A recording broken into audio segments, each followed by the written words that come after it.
بس مش بتاع لوس.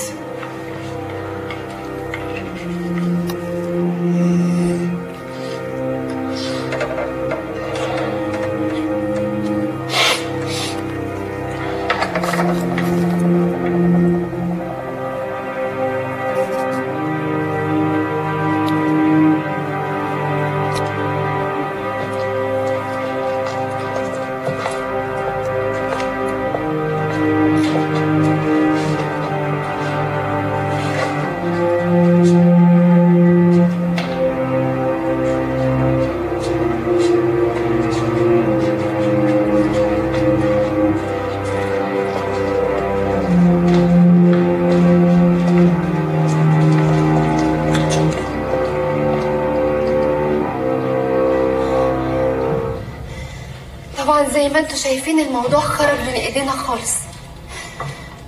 انا لسه دلوقتي حالا قاتله اعز واحده عندي في الدنيا، وما عنديش مشكله خالص في ان انا اقتل حد تاني. ايه الكلام ده يا شهد؟ الكلام ده معناه ايه؟ دي البدايه، بدايه الاستجواب اللي انتوا كلكم هتساعدوني فيه. استجواب ايه اللي هنشارك فيه ده؟ استجوابكم بأنهي تهم؟ الخيانه اللي عقبها الموت. طبعا كلكم ستات محترمات، زي ما كان جوزي راجل محترم بشهادتكم، بس في واحده منكم متصوره معاه في الفيلم وانا عايزه اعرف هي مين، وانتوا اللي هتساعدوني عشان كمان جوزها يعرفها. مين قالك انها واحده فينا اصلا؟ اللي بعتت لي السي دي قالت لي ان الخيانه دي من اقرب واحده ليكي، وللاسف انا ما عنديش حد اقرب منكم. انت عايزه ايه يا شهد؟ انا عايزه اعرف رؤية، عايزه اعرف رؤية ايه؟ يعني ايه يا شهد؟ عايزانا نموت بعض؟ لا لسه، المرحله دي لسه ما جاتش. لا بقى كده غلط، انت عايزانا نشك في مراتاتنا؟ والله يا هاني بيه اللي وثق في مراته ما يشكش، بس نهى قالت لي ان انا لازم اعرف من رشا وهاني ده معناه ايه. انت ليه خايف ان الموضوع ده يتفتح يا هاني؟ انت عبيطه ولا ايه يا داليا؟ واحده بتدور على عشية جوزها، وانا قررت ما تسمحليش ان حد يشك فيكي. لا سيبك من الموضوع ده وقول لي انت ايه اللي قالك؟ ليه نهى قالت عليك انت بالذات؟ وليه ربطتك انت ورشا؟ احنا مش خلاص قلنا رشا اتجوزت ونبقى شله واحده محترمه؟ رشا تاني؟ انت عايز تتجنن؟ انت بس يا داليا ايه اللي بينك وبين رشا يا هاني؟ اولا ما اسمحلكيش تقولي الكلام ده، ثانيا ما تخليش يا داليا كلام اهبل زي ده يوقع ما بينك. تسكتي خالص، انا مش عايزه اسمع صوتك. انا عارفه جوزي كويس، للاسف عارفاك انت كمان. حاسه ان كل ده هيبقى نهايته عند هاني مع حبه القديم.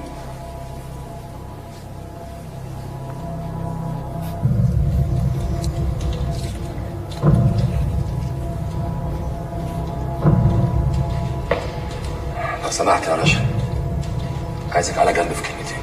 ما بقاش ينفع للاسف يا مدحت، احنا كلنا دلوقتي بقينا واحد، يعني كلنا بنلعب على المكشوف. لا معلش يا مدام شهد، في حاجات كده ما ينفعش تقال قدام الناس، حاجات خاصه يعني. اتفضل.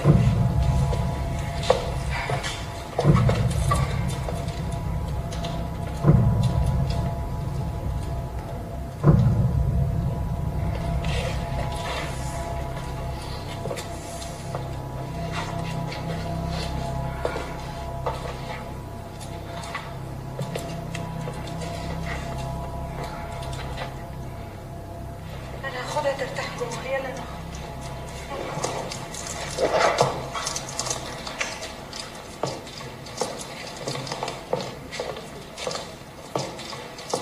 انت ازاي يا بيه يا محترم تبقى مراتك واقفه بتتهزق قدامك وانت واقف ساكت؟ انا عارف يا حبيبتي ان ممكن موضوعك التهاني ده يكون موضوع قديم وما يخصنيش، بس برضه مش كان من الاحسن تقولي التفاصيل عشان لما حد يقل ادبه عليا احط صبع في عينه واقول له بعلو صوتي انت مال امك؟ مش صح برضه؟ واقول له ان انا عارف كل حاجه عن مراتي. ايه مش كده؟ ما تكشريش كده، اضحكي اضحكي، الناس بص علينا. اتفضلي اضحكي اضحكي، احنا في حفله اضحكي.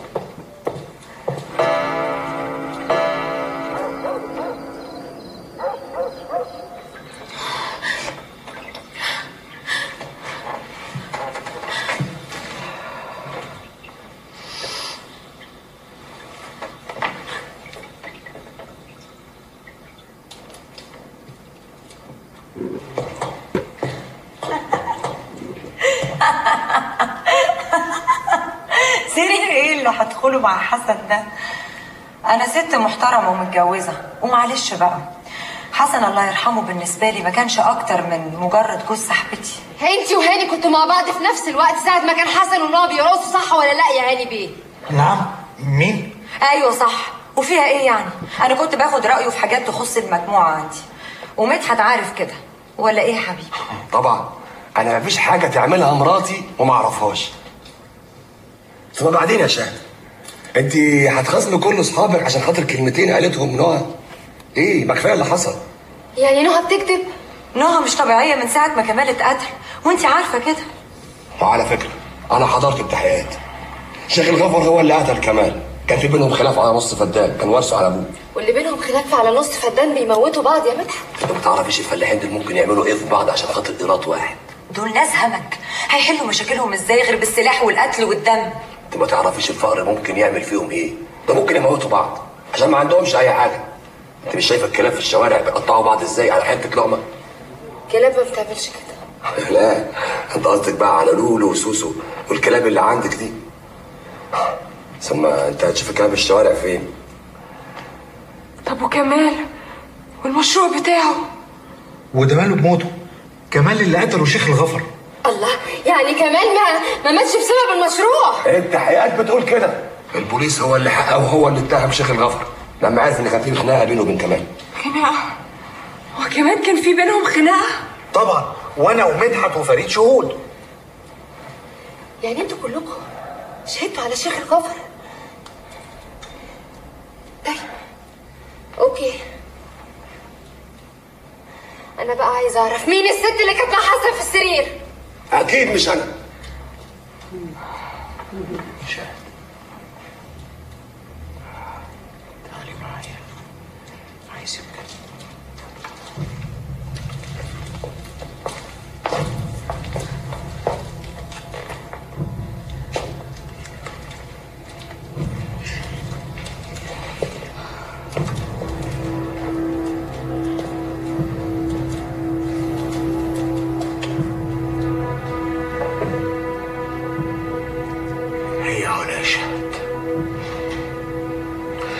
خيانة ورا خيانة،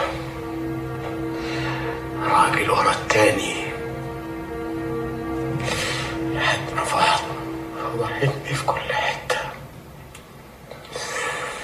لحد ما وصلت لبيت أعز إنسان عندي في حياتي.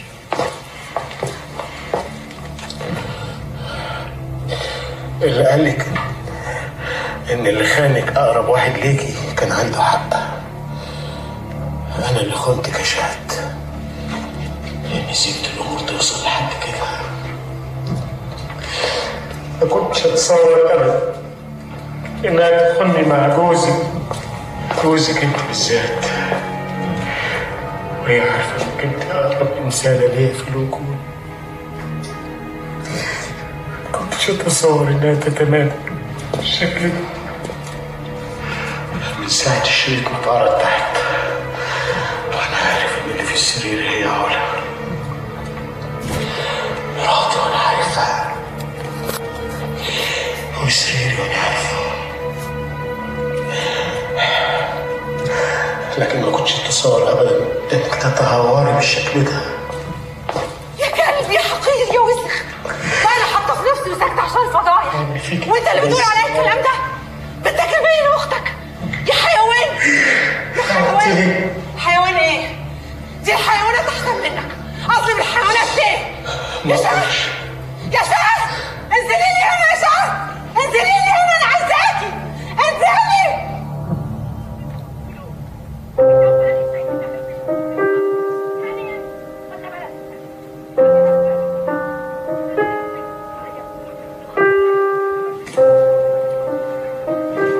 مساء الخير يا حبيبتي.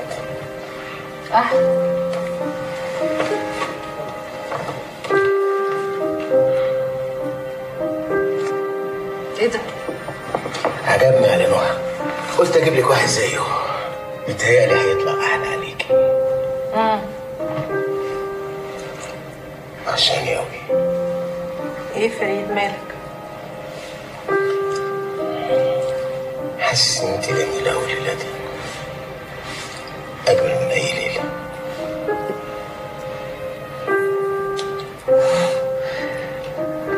مالك يا فريد؟ في ايه؟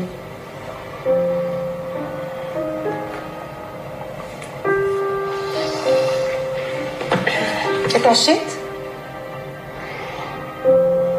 وده وقت عشاء.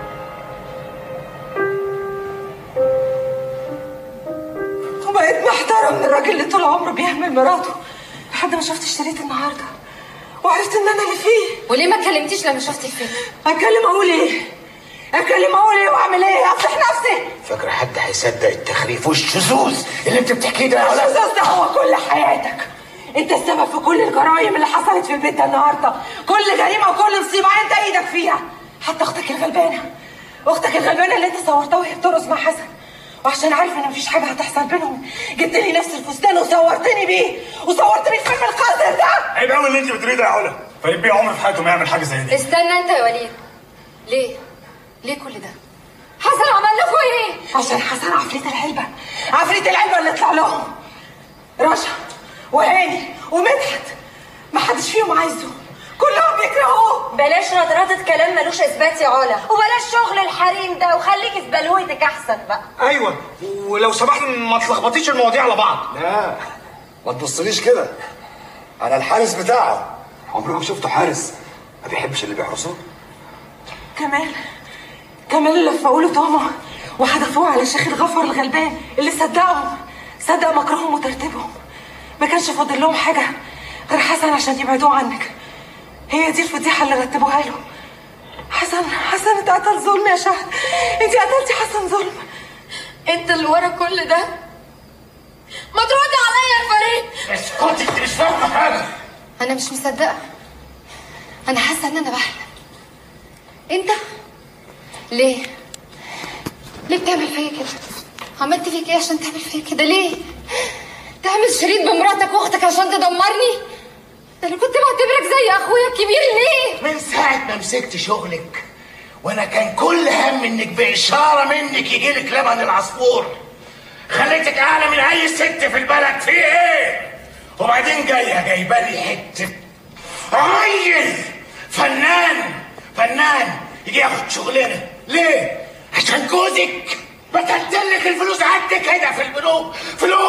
فلوس. عايزه ايه تاني؟ عايزه ايه تاني؟ انتوا شاهدين كلكم انا عملت لها ايه؟ عايزه ايه؟ انا بقى اللي هقول لك يا فريد بيه.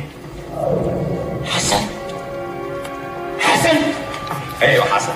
انت ما متش. فين الرصاصه اللي كانت في قلبك؟ ما متش يا استاذ فريد. ما متش. هو مش مات. ايه اللي رجعه تاني؟ خلصنا منك يا اخي. تفتكر انا ممكن اقتل جوزي بالسهوله دي؟ تفتكر يا فريد؟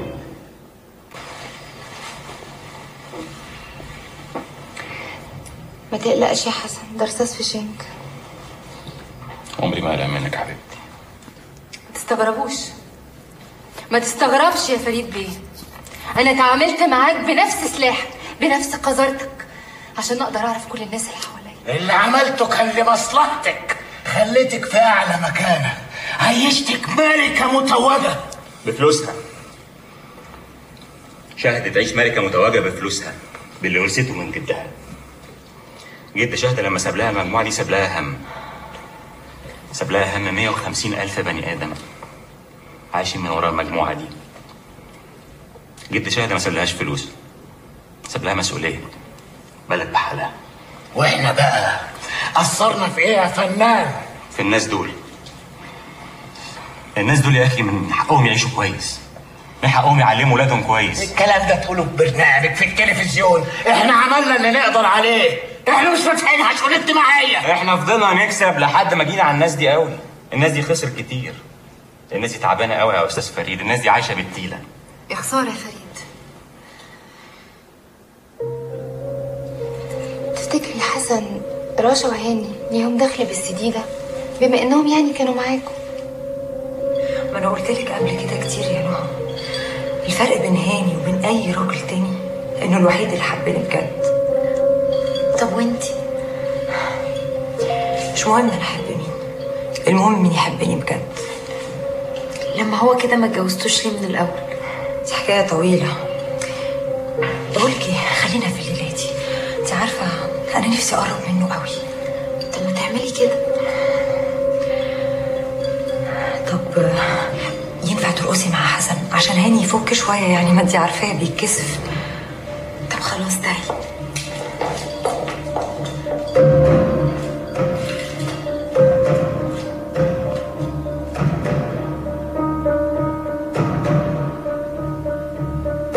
بس هو ده اللي حصل.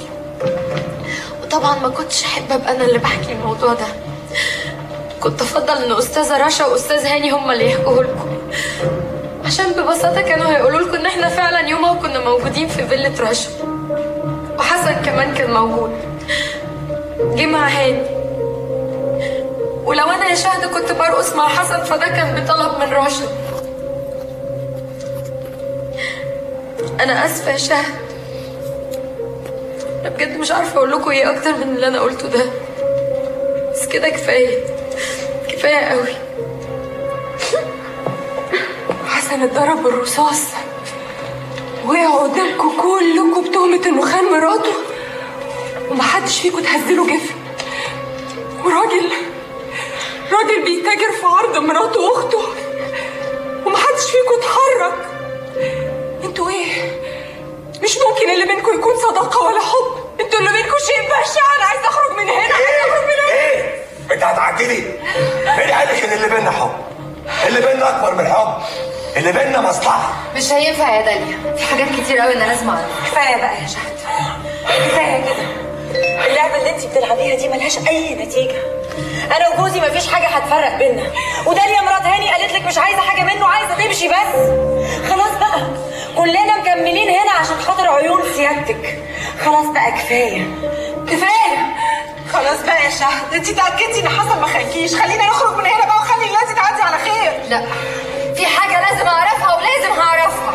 بقول لك ايه يا شهد، انا واحده محبوسه ومن حقي ادافع على نفسي، وانا ممكن عشان ادافع على نفسي اعمل اي حاجه. كفايه بقى يا شهد، انت اصلا من السنه اكتر من انت عملتيه. خلاص افتحي الباب، كفايه فضايح.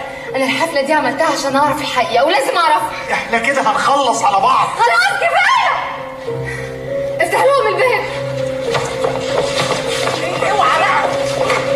جرى ايه؟ انت ما سمعتنيش ولا ايه؟ بقول لك افتح الباب. الست هانم اللي جايباك بتقول لك افتح الباب، انت مالك بقى؟ جرى ايه يا شهد؟ هي دي تمثيليه جديده هتعمليها علينا الليله ولا ايه؟ انت ما سمعتنيش؟ افتح الباب بقول لك. افتحي لنا الباب، افتح لنا الباب. بقول لك افتح لهم الباب. لا، حضرتك عرفت اللي يخصك، لكن احنا لسه ما عرفناش ولازم نعرف. كل حاجه خلصت. يلا يلا افتح الباب. مش هنخرج من هناك. انا ايه الكلام ده؟ اقعد مكانك. اقعد مكانك. اقعد مكانك. عايز اعملها معاك. اقعد يا بيه. اقعد مكانك.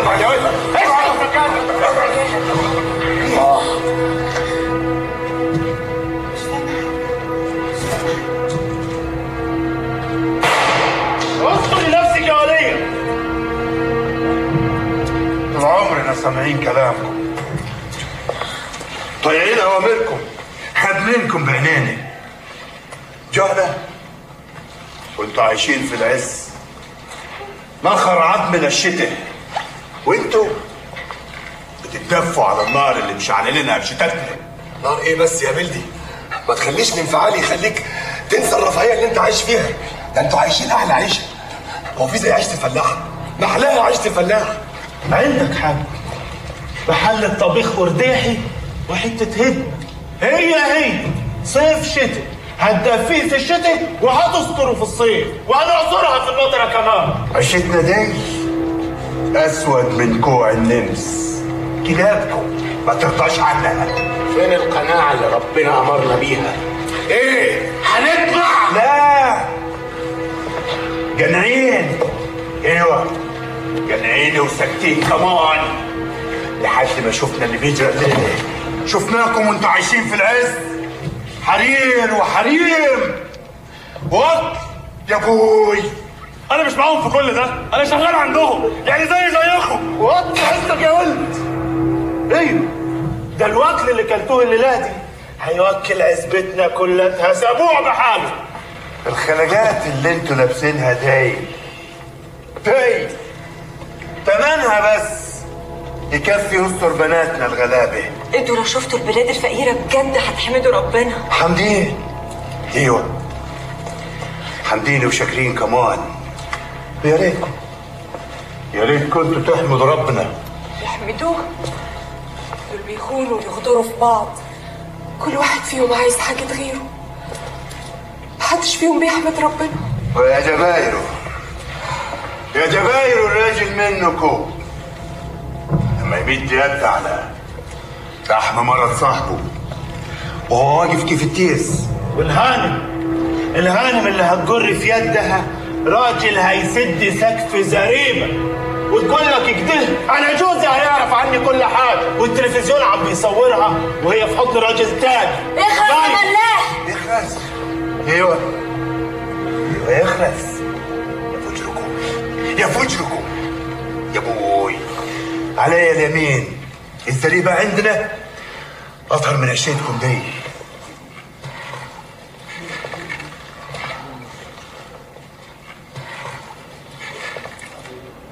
حملت داري وعيالي وابوي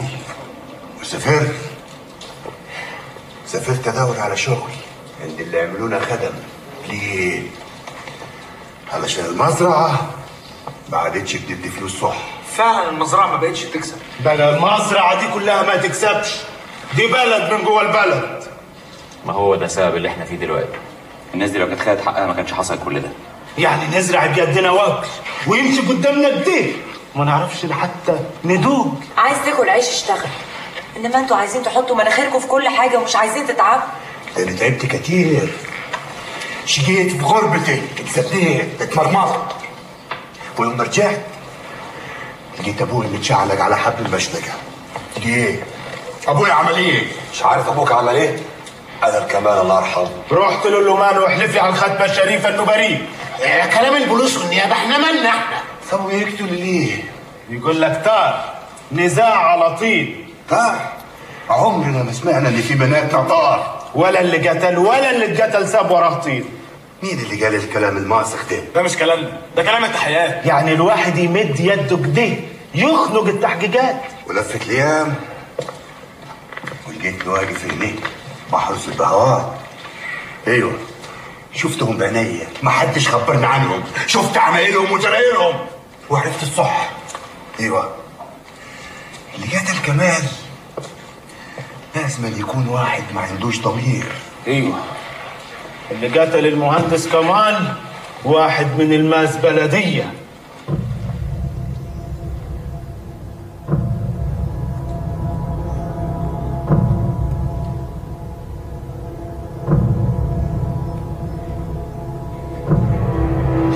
احنا في كمين مترتب كويس قوي بقى.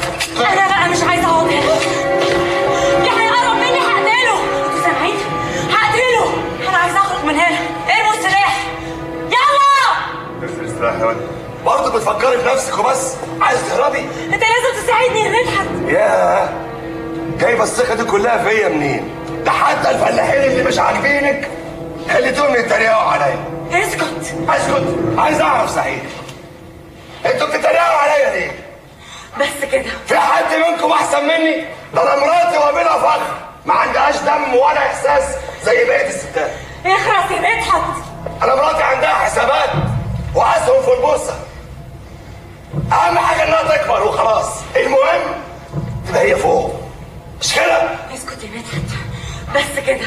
عندكم انا مثلا، انا واحد من حساباتها، مدير امن مجموعه شهد، يعني اعرف عنها حاجات ما حدش ممكن يعرفها ابدا.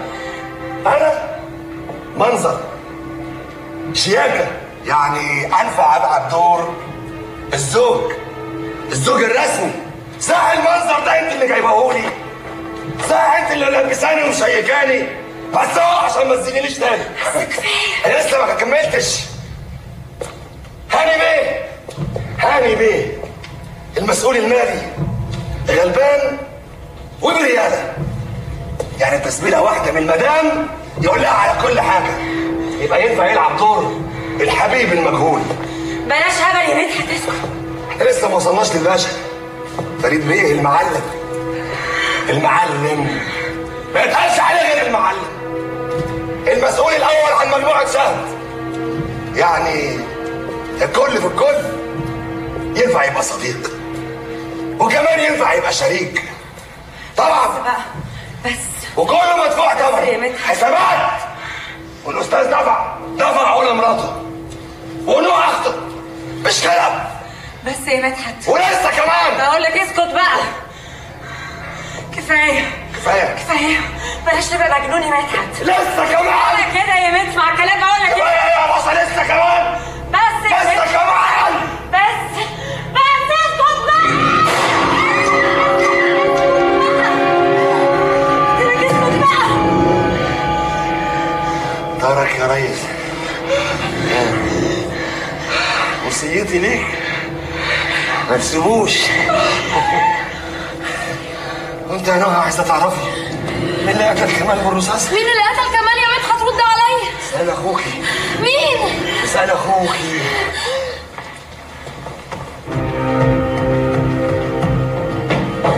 مين اللي قتل كمال يا مدحت؟ مدحت رد عليا يا مدحت. فريد بيه.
بتلاقيها قصادك. تفتكر بايه؟ ما هو بالسكه اللي مش عاجباكي دي. كل واحد بيطلب مني طالب بقول له حاضر حاضر وبحط كاتبه في بقي عشان ارضيكي. ايه؟ انت زيك بلاش تمثلي دور الملاك اللي انت فيه ده. فوقي بقى.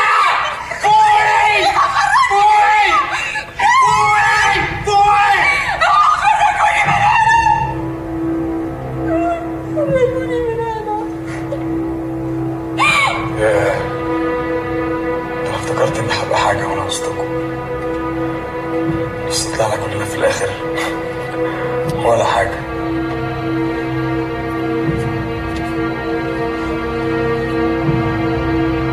لولا الفلوس والبيوت والمجوهرات اللي بعت نفسي بيها الراجل في سن ابويا، راجل ما عندوش ريحة النخوة ولا الرجولة ولا الكرامة، راجل بيباني في أي لحظة.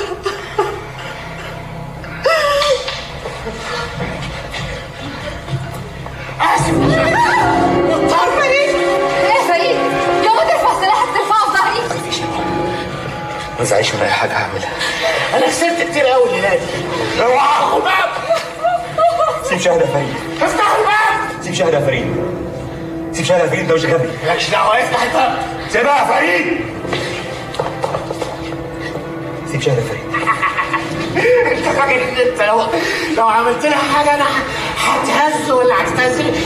اعمل. انا عارفك انك جبان. ابعد يا فريد عن شهد، ملهاش دعوه. اعمل لك اللي انت عايزه واخرجك من هنا يا فريد. بعد يدك عن الست، بعد بقول لك يا فريد. افتح هنا، افتح، ارجع ارجع. واحكمنا يا فريد بيه. حقوقكم ايه؟ انتوا فاكرين ان الفلاحين والعمال وشهد هم اصحاب المصلحه في المجموعه؟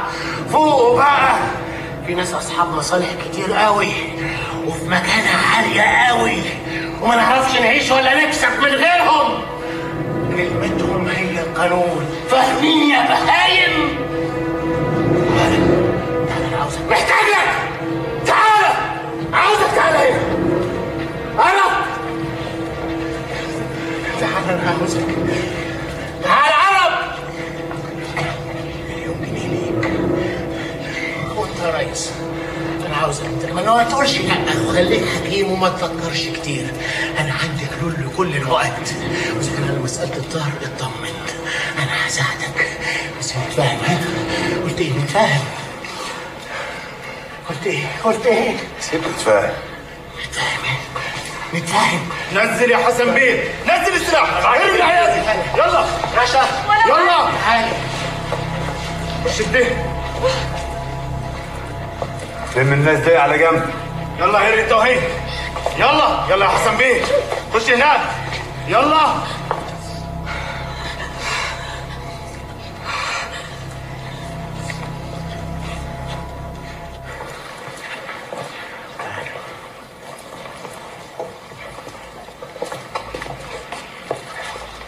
اتصرف يا فريد، مش لازم النهار يطلع على شهد، كل حاجة ممكن تتدبر، بس شهد لازم تموت. لو طلع النهار على شهد ولو فضلت يبقى احنا خلاص انتهينا. قلت ايه؟ مليون جنيه ليك، وانت هناخد الدار هنساعدك فيه، ومليون جنيه كمان. قلت ايه؟ لا يا بيه، انا مش وياكم. يعني معاه؟ ايوه، اجل الناحية اللي هناك زي اطهر منكم كتير. اقول لك على حاجة تاني، ما عادش له عايز سلاح الليلة، وبكفاية قوي، بكفاية اللي حصل. انت كده هتخسر كل حاجة، وانتوا مصرين على الدم، القتل، طار. انا مش موافقكم.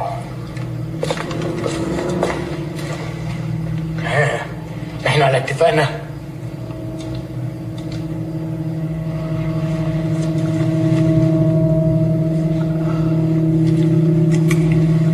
تعرف تستعمل الطبنجة دي؟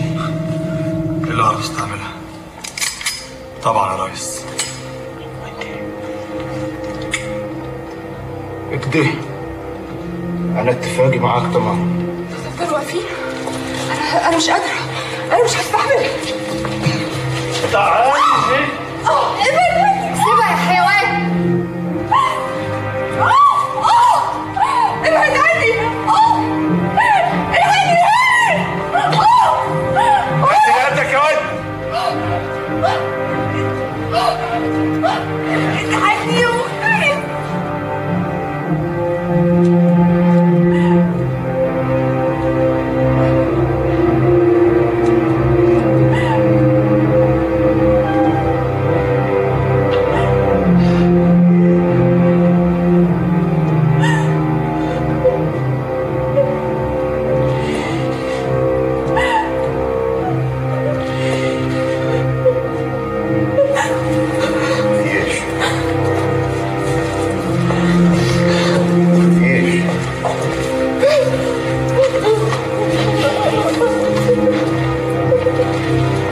ودلوقتي جه وقت الاختيار.